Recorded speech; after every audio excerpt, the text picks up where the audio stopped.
Sarah had always been perceptive, a trait she saw as both a blessing and a curse.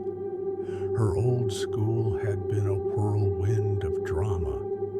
Losing her best friend, Amy, to a misunderstanding that spiraled out of control left her wary of trusting people. Her messy breakup with her boyfriend, Ethan, only deepened her isolation.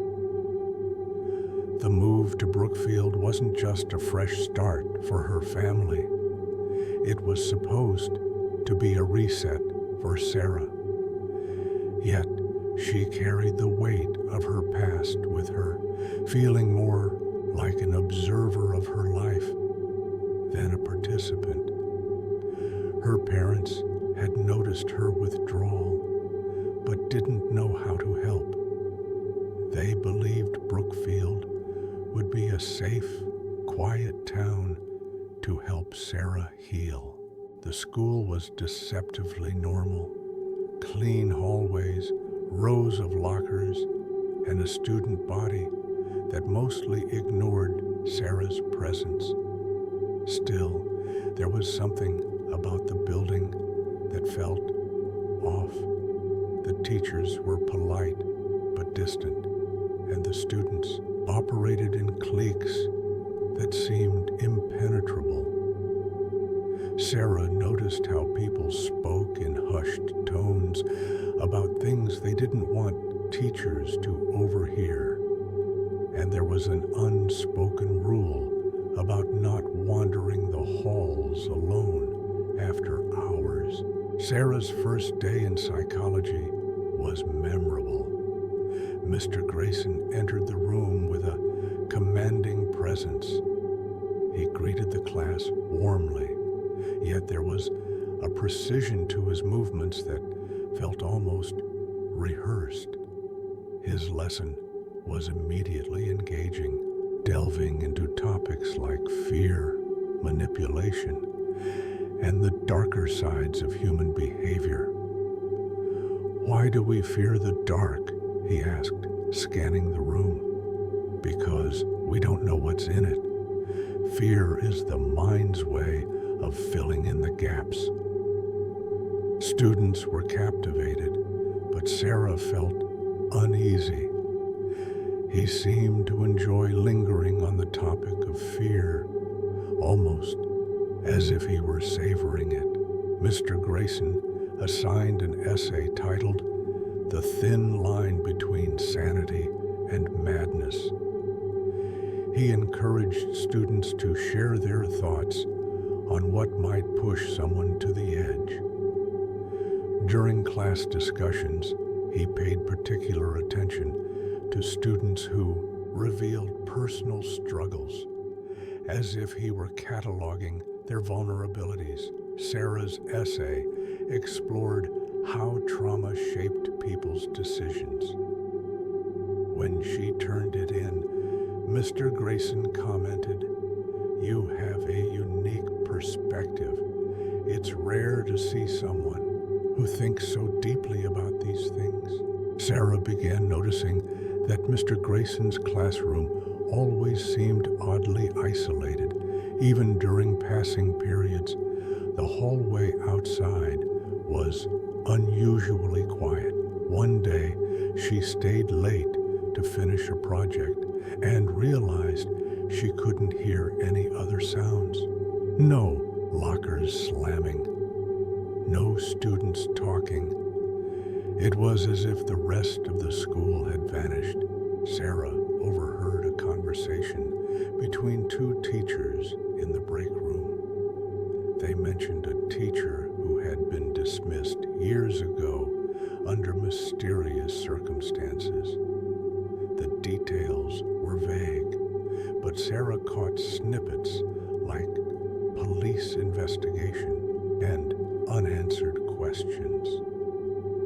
When she tried to look up information about the school's past, she found nothing. It was as if any record of the incident had been scrubbed. The announcement of Allison Carter's disappearance shook the school. Posters with her picture were plastered on every wall, her wide-eyed smile haunting Sarah. While most students dismissed it as a runaway case, Sarah couldn't ignore the fact that Allison had been in Mr. Grayson's class. Digging deeper, Sarah discovered that Allison wasn't the first student to vanish. Over the past 5 years, 3 students from nearby schools had gone missing under eerily similar circumstances. Walking home from the library one evening, Sarah felt the distinct sensation of being followed. At first, she thought she was imagining it, but then she heard the sound of slow, deliberate footsteps behind her. She quickened her pace, glancing over her shoulder to see a figure in the distance. It was too dark to make out details, but the silhouette was familiar, tall, with broad shoulders, like Mr. Grayson. She ducked into an alley and hid behind a dumpster, holding her breath as the footsteps grew louder. When they finally stopped, she dared to peek out. The figure was gone, but she couldn't shake the feeling that she was being watched. The locked drawer became an obsession for Sarah. She often caught Mr. Grayson glancing at it during class, as if to ensure it remained undisturbed. One afternoon, when he stepped out to take a call, Sarah seized her chance. She approached the desk, her heart pounding, and tried the handle. It was locked, as always. But then she noticed something odd. A faint scratch on the desk's surface, as if someone had tried to pry it open before. Sarah began finding notes in her locker. The first was simple: be careful who you trust. At first, she thought it was a prank, but the notes became more specific. One read, "He knows you're watching." Another said, "Stay away from the drawer." The handwriting was shaky, almost frantic, and the notes always appeared after psychology class. During one class, Sarah felt Mr. Grayson's eyes linger on her longer than usual. His gaze was intense, almost as if he were challenging her. "Is something wrong, Sarah?" he asked, suddenly, breaking the silence. The entire class turned to look at her. She stammered a response, her face flushing with embarrassment, but Mr. Grayson just smiled. After class, he stopped her at the door. "You seem distracted lately," he said. "If there's something on your mind, you can always talk to me." The way he said it sent chills down her spine. One evening, Sarah stayed late at school, pretending to work on an art project. From the art room, she had a clear view of Mr. Grayson's classroom. She saw him pacing, talking on his phone, though she couldn't hear the words. His gestures were animated, almost frantic. He hung up abruptly and slammed the phone onto his desk. For the first time, Sarah saw a crack in his composed demeanor. The day after overhearing the announcement about Allison Carter, Sarah couldn't focus. The girl's smiling face from the missing posters haunted her thoughts. Why did she remember seeing Allison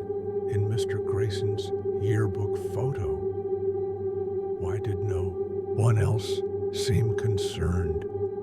Her curiosity became an obsession. After school, Sarah spent hours researching missing persons cases in Brookfield and nearby towns. At first, the results seemed random. Different schools, different neighborhoods, different types of victims, but then she noticed something chilling. Most of the missing students had attended a psychology class with Mr. Grayson. Sarah borrowed the old yearbooks from the library under the pretense of a school project. She flipped through pages of smiling faces, jotting down names of students who looked familiar from the news articles about missing people. Allison Carter wasn't the only one. Two other students, Emily Perez and Logan Reed, had been in Mr. Grayson's class the years they disappeared. Each student was quiet, introverted, and kept to themselves. They were the kind of kids who wouldn't be missed right away. Sarah decided to confide in Ryan, the only person she trusted at her new school. Ryan was a theater kid with a knack for solving puzzles. If anyone could help her piece this together, it was him. "You think Mr. Grayson had something to do with the missing students?" Ryan asked skeptically. "I know it sounds crazy," Sarah said, showing him her notes and photos, "but it's too much to be a coincidence." Ryan was hesitant, but agreed to help. "If you're right, we need to find proof, real proof. Otherwise, no one will believe us." One evening, as Sarah walked home from school, she felt the distinct sensation of being watched again. This time, she didn't hear footsteps, but she saw the shadow of someone following her. When she turned around, there was no one there, just the empty street and the faint sound of rustling leaves. But then she saw it. A black sedan parked at the end of the block. The headlights were off, but she could see the faint outline of someone in the driver's seat. The next morning, Sarah found another note in her locker. "You're in over your head." The notes became more threatening over the next week. One included a rough sketch of a girl who looked eerily like Sarah. Another simply said, "Stop asking questions." Sarah and Ryan hatched a risky plan to investigate Mr. Grayson's locked desk drawer. The setup: Sarah would distract Mr. Grayson after class with a question, giving Ryan enough time to slip into the room and try to open the drawer. The execution, the plan worked, but barely. Ryan managed to pry the drawer open with a ruler, finding a stack of old student IDs, several with "missing" stamped on them. The close call. Just as Ryan was closing the drawer, Mr. Grayson re-entered the room. Sarah quickly pretended to be asking a complicated question about their assignment, allowing Ryan to sneak out unnoticed. That night, Sarah added everything to her journal. She couldn't ignore the evidence anymore. The missing students were all linked to Mr. Grayson. He was keeping their IDs hidden in his desk. Someone, maybe him, was watching her, but she still didn't have proof that he was behind the disappearances. Ryan suggested they follow Mr. Grayson after school.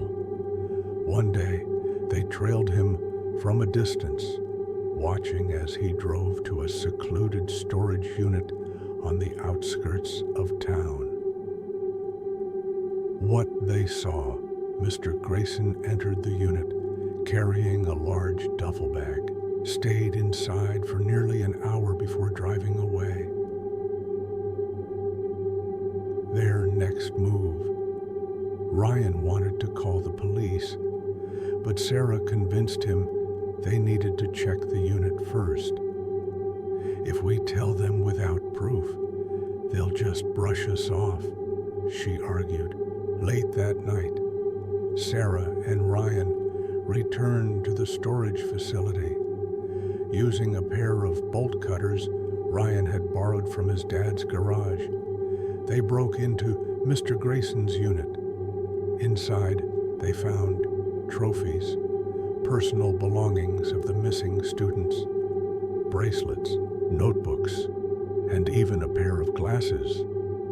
Photos, dozens of Polaroids, showing students in various locations, often looking unaware they were being photographed. Tools, duct tape, rope, and a hunting knife, all meticulously organized. As they left the storage unit, Sarah's phone buzzed with a text from an unknown number. "I know what you did." After breaking into the storage unit and discovering the trophies, Sarah and Ryan were shaken. They hurried back to Ryan's house, their minds racing with questions. "What do we do now?" Ryan asked, pacing the room. "We have to go to the police," Sarah said, though her voice trembled. "This is proof."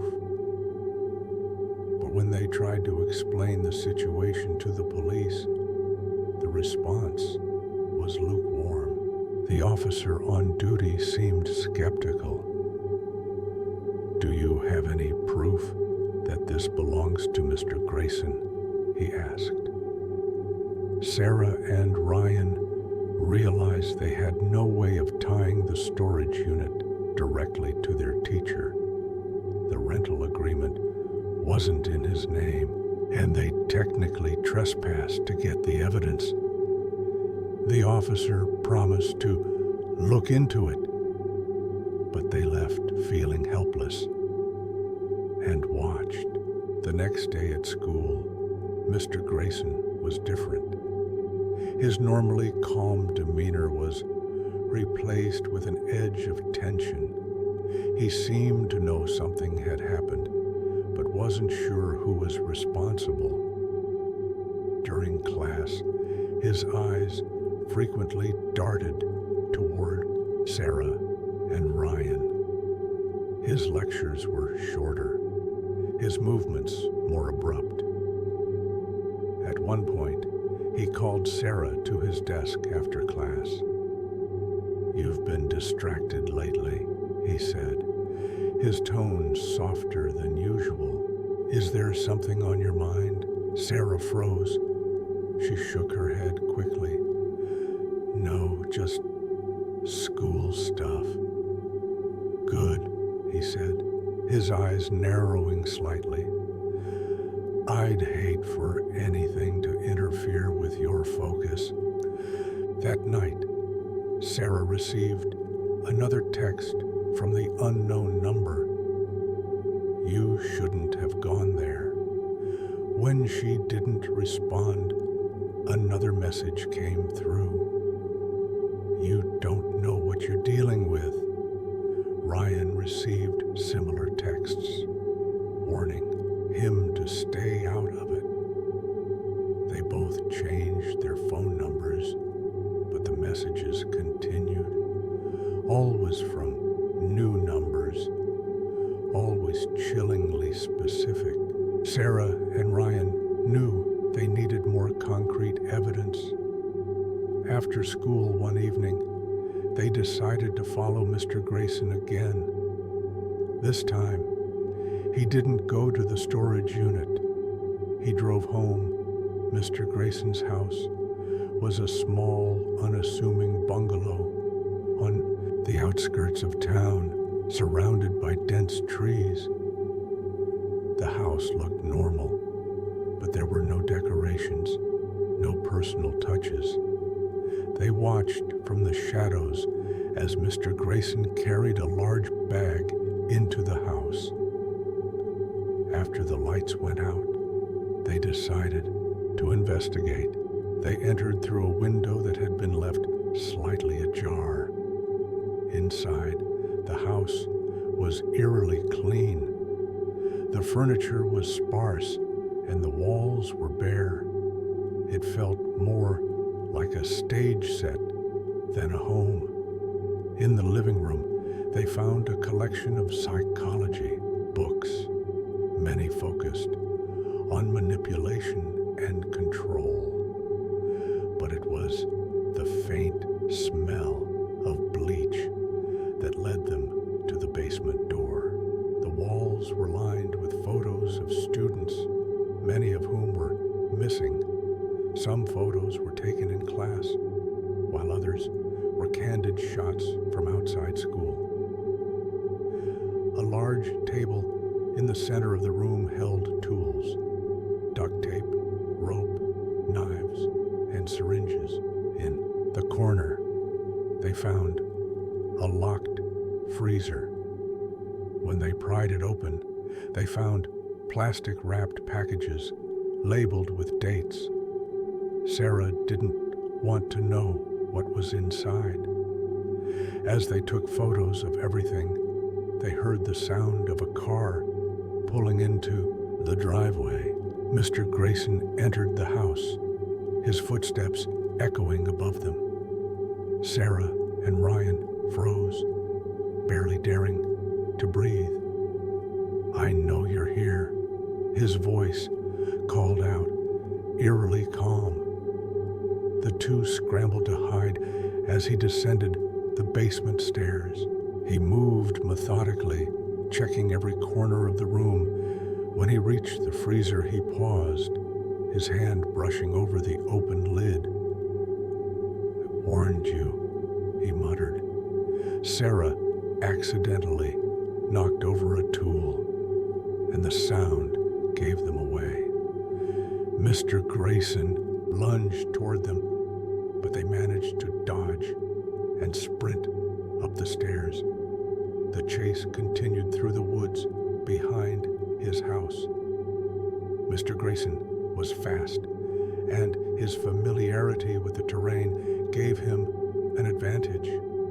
Just as Sarah and Ryan thought they'd lost him, he appeared in front of them, blocking their path.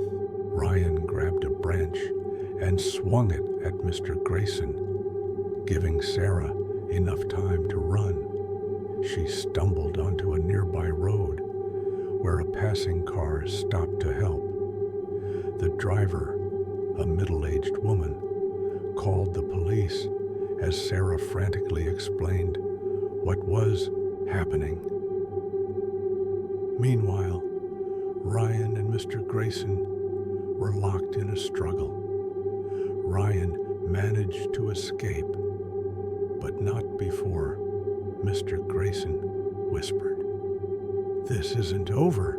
When the police arrived at Mr. Grayson's house, they found the basement exactly as Sarah and Ryan had described. The evidence was overwhelming, but Mr. Grayson was gone. The search extended into the woods and surrounding towns, but it was as if he had vanished into thin air. Sarah and Ryan became local heroes for uncovering the truth, but the victory felt hollow. They couldn't shake the feeling that Mr. Grayson was still out there, watching. Sarah's journal became her way of coping, documenting every detail of the experience. But even writing it down couldn't erase the nightmares. The final text she received from the unknown number sent chills down her spine. "See you soon." The weeks following the police raid were a blur for Sarah and Ryan. They were questioned repeatedly by authorities, their statements scrutinized as investigators tried to piece together the evidence from Mr. Grayson's basement. News of the discovery spread quickly, and Brookfield High became the focus of media attention. Reporters swarmed the school. Students whispered about what had happened, and everyone wanted to know how Sarah and Ryan had uncovered the truth. But the victory felt hollow. Mr. Grayson was still out there. The school administration did its best to reassure students and parents, implementing new safety measures like additional security guards and stricter policies about staying after hours. But rumors continued to swirl. Students spoke of other teachers who seemed off, feeding into the paranoia. Authorities released a statement confirming that the evidence in Mr. Grayson's basement tied him to at least 4 of the missing students. However, there were no leads on his whereabouts. Aura struggled to return to her normal routine. Every sound in the hallway, every unfamiliar face in the crowd felt like a threat. She started carrying pepper spray and avoided walking home alone. Ryan became increasingly withdrawn. He blamed himself for not doing more to stop Mr. Grayson, convinced that their actions had only escalated the situation. Reports began to surface of a man matching Mr. Grayson's description being spotted in nearby towns. A clerk at a gas station claimed he had seen someone resembling him buying supplies late at night. Another witness reported a man loitering near a park who fled when approached. Sarah couldn't shake the feeling that he was deliberately leaving breadcrumbs, taunting her and Ryan. Sarah started receiving letters in the mail. Unlike the anonymous notes from before, these were handwritten in a neat, meticulous script. The first letter read, "You were always my favorite." The letters became more personal over time, referencing things only Mr. Grayson could know. Conversations from class, details about her essay, even the time she stayed late to ask him a question. Ryan, unable to let go of the mystery, began digging into Mr. Grayson's past.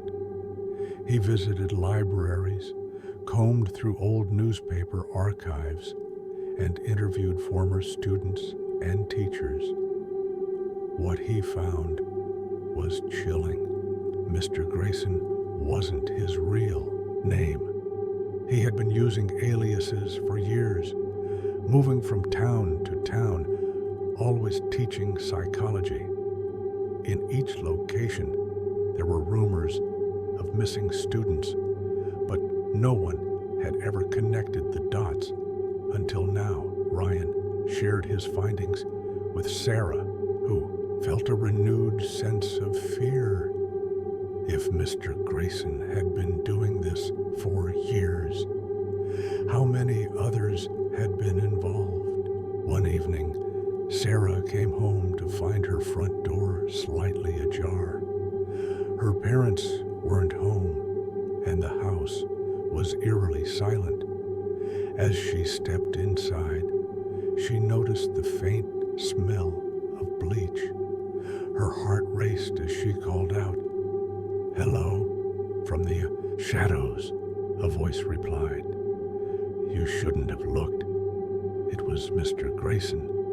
He stepped into the light, his calm demeanor even more unsettling than the first time she'd met him. He didn't look angry. He looked disappointed. You ruined everything, he said, shaking his head. I had plans for you, Sarah. You were special. Sarah fought back with everything she had.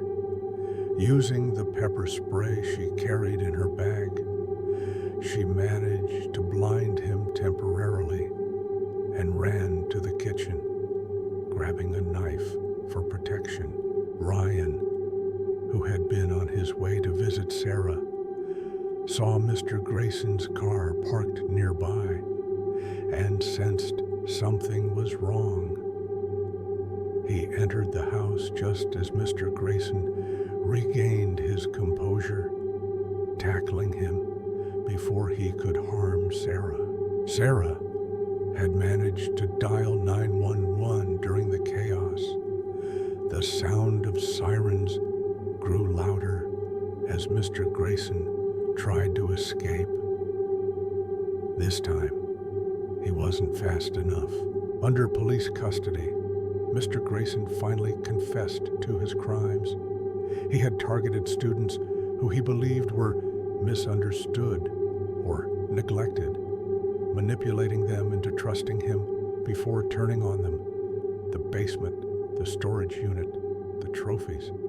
They were all part of his twisted need for control. Sarah began therapy to process the trauma, finally feeling safe for the first time in months.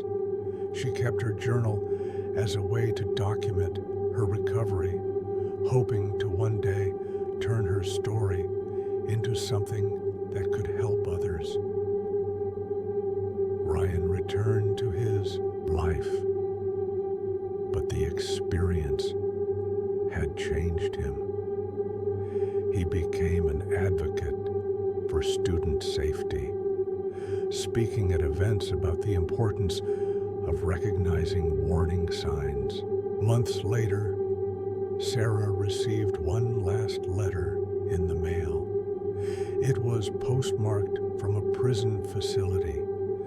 Inside was a single sentence: "You'll always be my greatest regret." If this story kept you on the edge of your seat, hit subscribe for more chilling tales. And remember, trust your instincts. Sometimes they're the only thing that stands between you